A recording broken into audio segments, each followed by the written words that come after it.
So as much as I definitely want to be a world traveler at some point, I don't think Libya is going to be the first place I go to.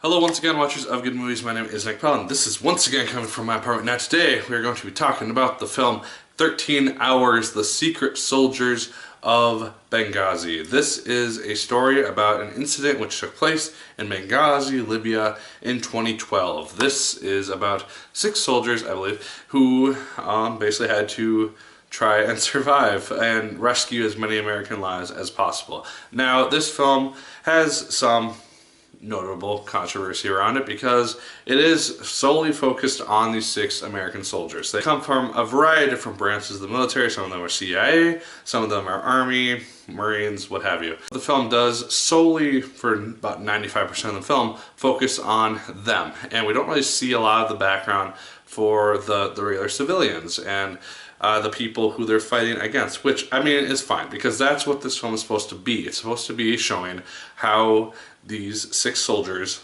were able to just survive and save as many people as possible. So if you have a problem with that, it's fine. If you're gonna bring up the background for why America shouldn't be in Libya in the first place, good for you. But that's not what this movie is about, so I didn't really watch it in that sense. I didn't really expect it to include all that stuff in it. The setup for this movie is actually quite good, because for the first minute or two, it's just kind of showing us scenes from the media, which kind of set up this story. It kind of shows us what has taken place with the fall of Gaddafi and what have you, and kind of how this country came to be how it was in 2012. And so I thought that was very informative. It helped me kind of remember everything that kind of took place between around 2010, 2011 into 2012.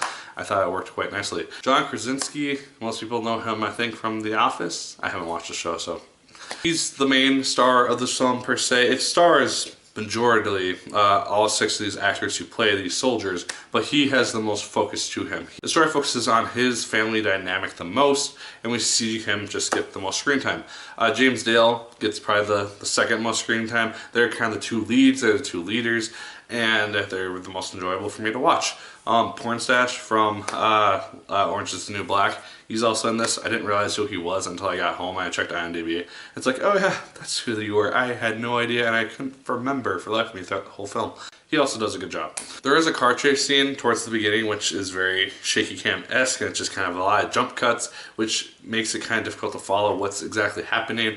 That kind of bugged me towards the beginning. That's one of the few flaws that I have with this film. The action scenes look fantastic. The first 45 minutes or so of the film is set up. It doesn't really have a lot of action taking place, but once everything is going down, once shit hits the fan, and this makeshift U.S. embassy is getting just ransacked and bombarded, we see these soldiers, they take action, and that is where this movie really starts to pick up, and it's extremely well paced. I was not bored at all throughout the course of this movie, and the action just looks fantastic. It does end up focusing on kind of the horrors of war, especially towards the end, when you see kind of the results and who ends up getting killed as a result of this conflict, and just the battle scars that these soldiers just get inflicted upon themselves in gory fashion to some degrees.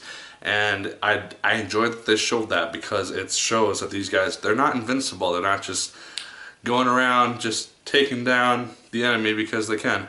They're human, and they're not invincible, and they're going to get hurt at some degree. The film does choose to focus on the characters a bit more than I was expecting to. It kind of dives into basically everyone's story. There's one person who is reading Joseph Campbell's Power of Myth, which I read in college, which I thought was kind of cool, and there's a phrase from that scene which resonates throughout the whole film, which I found to be kind of an interesting thing. And towards the end, when you have kind of this 2012 Alamo type of standoff which is happening, it does slow down between kind of waves of enemies per se, and you get to see more conversations between the characters and more going-ons between some of the side cast.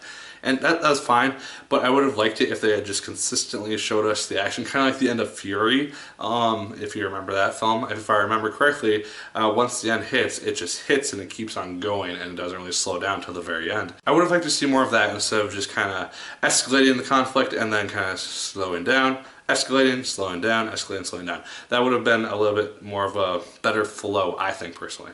And as this is a biopic of sorts, I really like that they showed kind of what happened to these soldiers, at least the ones that survived, towards the end of this film, and kind of just what happened in general to both Libya in the present day and just to these soldiers and everyone who survived. I really liked that they showed that, and they kind of honored some of the fallen soldiers who we see throughout this film. Alright guys, 13 Hours, Secret Soldiers of Benghazi. I actually really enjoyed it. I was not bored. I didn't really have that many issues with it, and I found myself enjoying it for the most part, honestly.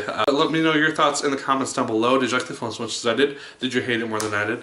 Let me know. Like, share, comment, and subscribe once again if you so choose. I appreciate it immensely. And as always, my people, my name is Nick Pell, and once again, keep on watching.